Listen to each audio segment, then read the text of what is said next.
Hi, welcome back to the Caleb Adamo channel. Today we are going to be talking about the new Ed Sheeran album, Equals.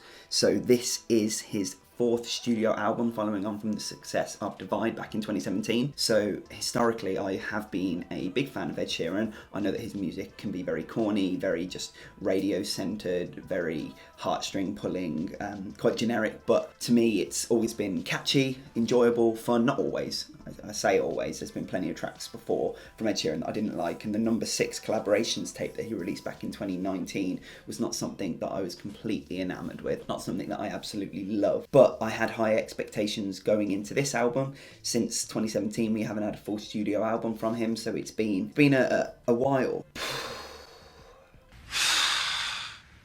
Yeah, we're going to go through track by track very briefly, and I'm going to tell you whether I like the track or not, and briefly what I thought it was about, and quick thoughts and opinions, and then we will do kind of like a short discussion at the end where I go through overall my thoughts on the project. Okay, so track 1 was called Tides. This was the opening track, obviously, a song about Ed Sheeran becoming a father. I think that it referenced, or he referenced, Ed Sheeran referenced becoming a father quite a lot on this album. As the track list goes on, it comes up a bunch of times. I like this song. It gave me flashbacks to Divide, his last album. It gave me flashbacks to tracks like Castle on the Hill, where it's one big kind of like acoustic rises and falls, and the constant up and down of the getting you pumped, getting you relaxed, getting you calm. And it was a decent song. It had some nice guitar lines.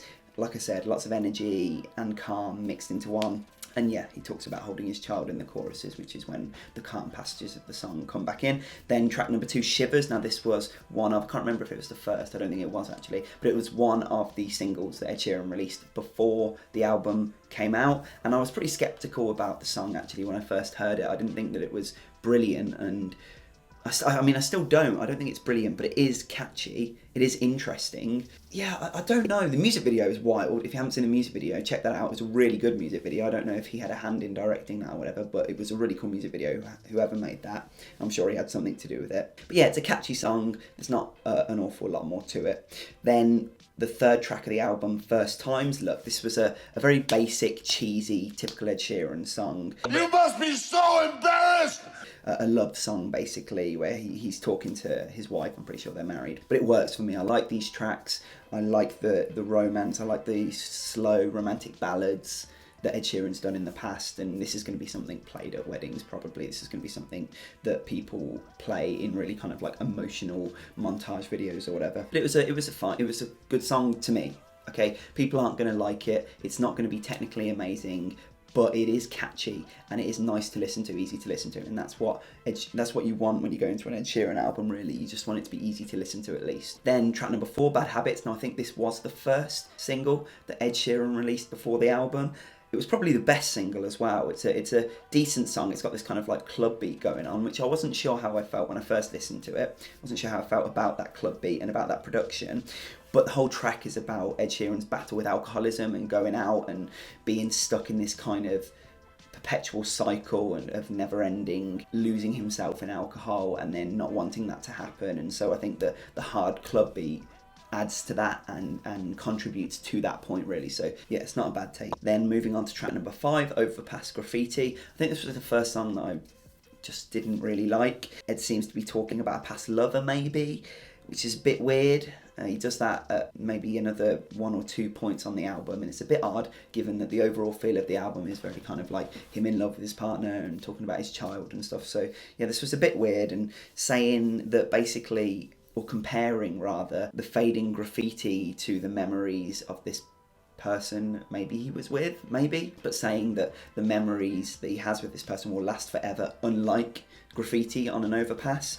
Yeah, it was quite a weird track in that sense, lyrically anyway. I don't think it was the strongest. This was the first track that I started to get this idea in terms of production wise that Ed Sheeran was really kind of stealing from people that have been successful recently. So The Weeknd with his album After Hours kind of brought back this wave at the minute of 80s inspired kind of synth and drum loops that are kind of littered all over the radio at the minute. If you turn on the radio, you'll probably hear a song with some 80s style production, and Ed Sheeran uses that quite a bit on this album, but not to the best extent. I don't necessarily think it's his style, I don't think it's his thing, and it doesn't feel natural. I don't think Ed Sheeran does justice really to the sound. I get that he's trying to branch out and he doesn't want his albums to sound the same. The way that Multiply sounded very different to Divide, and now this does sound very different to Multiply and Divide. So I get that he's trying to broaden his abilities, broaden his soundscapes. Maybe this wasn't the right one, or at least maybe he needed to get people in to work with him on the songs that knew more what they were doing with this kind of style and sound. Moving on from that, number 6, or track number 6, The Joker and the Queen. So I did like Ed Sheeran's vocals on this one. I thought his voice sounded really cool. It had this kind of raspy, almost kind of rough sounding element to it, and it was something that I haven't noticed on a lot of Ed Sheeran tracks in the past. He's done things like this before, but in terms of, he often makes very sweet sounding vocals, and they're finely tuned, and they're, you know, kind of perfect to the note, and that's not always something that I love about Ed Sheeran's work, even though I do like his work in the past. But on this song there is some kind of raspy elements to it, rough elements to it, and it was a nice change of pace. I think the song lyrically was very generic and was love oriented, and was him basically talking to his wife and saying that she could have chosen anyone, she could have chosen any king and been made a queen, and he's comparing the whole situation to like a deck of cards really. But the fact that she chose him makes him so happy, and it's a nice sentiment. It's fine, cheesy but nice, not the worst track on here. 7, track number 7, Leave Your Life.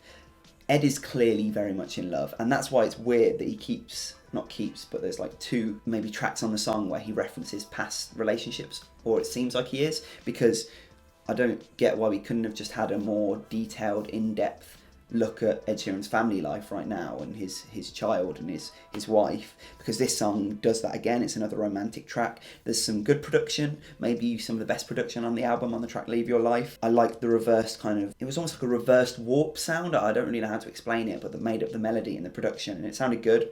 I thought it was a nice sound. It was good. Basically just saying he's not going to leave his partner. He's not going to, that's not going to happen. Then go on to track number 8, Collide, which was more Weekend inspired production, or at least 80s inspired production, but obviously The Weeknd kind of put this modern twist on it recently, and the success of that album, After Hours, I think is undeniably influencing this project by Ed Sheeran. Collide was an okay song. Themes really need to start switching up. He's talking about his wife and how good she makes him feel, and how happy he is, and how he doesn't want to leave.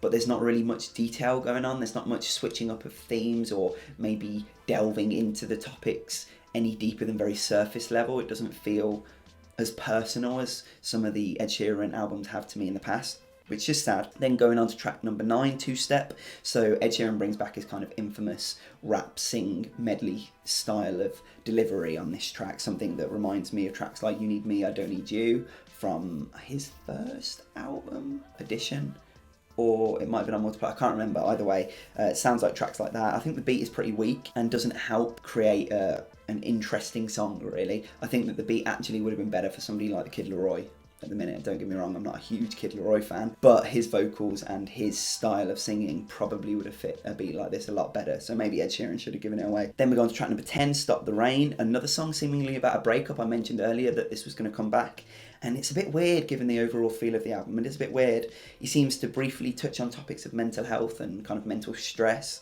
and the nature of leaving a relationship. I think the production is decent, and I like the more aggressive singing style he has, but I just think the song feels out of place. It doesn't feel like it has a place on this project. And then we go on to track number 11, Love in Slow Motion, another kind of throwback to typical Ed Sheeran love ballads and love songs, and this track has a kind of nostalgic feel to it, but maybe in the least derivative way on the album. So earlier I was talking about the 80s style, the Weeknd styled songs and tracks, and I think this one has a nostalgic feel to it without feeling derivative too much. It feels less like he was trying to rip somebody off, and more just he developed his style. Yeah, he developed the style that Ed Sheeran is known for in a more modern sense, and if he could have replicated this track across the rest of the track listing, it would have been a really good album. Unfortunately, this is not quite the case, and maybe this is one of the highlights for me, Love in Slow Motion on the album. Then we go on to track number 12, Visiting Hours, another one of the singles, or the final single he released before the album's release. Had a really nice concept about wanting to basically visit family in heaven, to catch up, tell them about everything that's been going on in his life.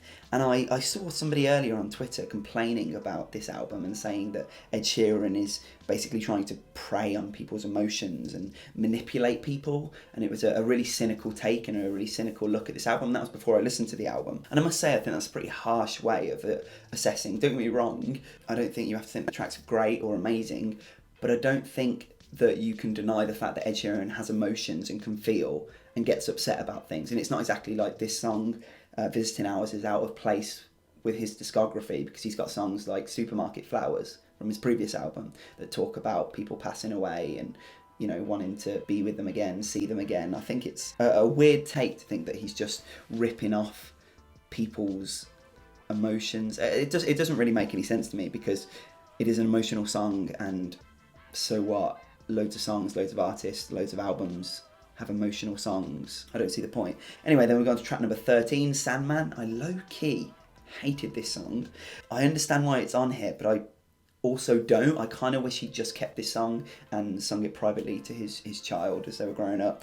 It has this kind of nursery rhyme beat that feels a little bit awkward, and he basically talks about how much he loves his child, which is fine and awesome and good for you. But he basically, while they're sleeping, talks about the love he feels for them while they spend time with the Sandman, while they're sleeping and while they're dreaming. And it all just felt a little bit corny, a little bit like, oh, keep that for the private life, you know, keep that for home. We don't need to hear that one. And then track number 14, the final track, Be Right Now, right back to finish the album with the 80s, weekend, whatever you want to say, inspired synth beats and 808 drums, you know, on repeat, the dum dum dum dum dum. I think that this track and quite a few of the tracks on here clearly are aimed at making it onto the charts and are clearly aimed at being successful, and they're going to be, because it's Ed Sheeran, he's huge. And there are some good songs on here overall. There are some good songs on the album. I think that it's not his best work by far. Maybe it'll grow on me. What I'm doing right now actually is I'm recording this review straight after I've finished listening to it. So literally only I listened to it 3 times. I listened to it twice and then listened to it a third time to try and get my thoughts down together. And then I'm recording this review straight after I've finished that. So these are fresh thoughts. I might end up hating this album more than I currently do. I might end up liking this album more than I currently do. I think it's really hard to tell at the minute. But my initial thoughts are that there is something lacking from this album. It doesn't feel as cohesive as an album like Divide or Multiply, for that matter. Feels like he's trying to push this more futuristic or modern sound that just doesn't work for Ed Sheeran. Or at least it doesn't feel as honed or as developed as maybe it needs to be if he's going to do that. So yeah, unfortunately it's not Ed Sheeran's best work in my opinion, but equally there are songs on here that people are going to enjoy. There are songs on here that I like. What was the not Shivers, the other one he released? Bad Habits. When I first heard that I wasn't sure, but that gets stuck in my head all the time. You know, and it doesn't need to be amazing for it to be enjoyable. I don't need to love the album and it to be the best album I've ever heard, because it's by far not the best album I've ever heard. But there are some enjoyable tracks that people are going to take from this, and that's good, and doesn't need to be any more than that. He's going to be successful, and congratulations on your child, Ed Sheeran. Congratulations on being happy and the release of your new album, and that's awesome. I'm feeling a 5.2 on this album.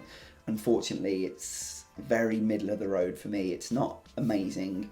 It's not even good, but it is probably not terrible or the worst thing I've ever heard either. I know for a fact that people like Anthony Fantano are going to rip this apart, because I don't think technically it's the best album ever, and I think that my 5.2 maybe he's being a bit generous, but he's also more based on my personal enjoyment with a lot of Ed Sheeran songs, and I like his voice, I like his songwriting style, so it's more based on my enjoyment of it, which is what all my album reviews are. They're all subjective and they're all basically just my opinions and how I'm feeling about something. So yeah, let me know in the comments down below if you agreed with me. Please leave a like on the video and subscribe if you're new around here, and thank you for watching.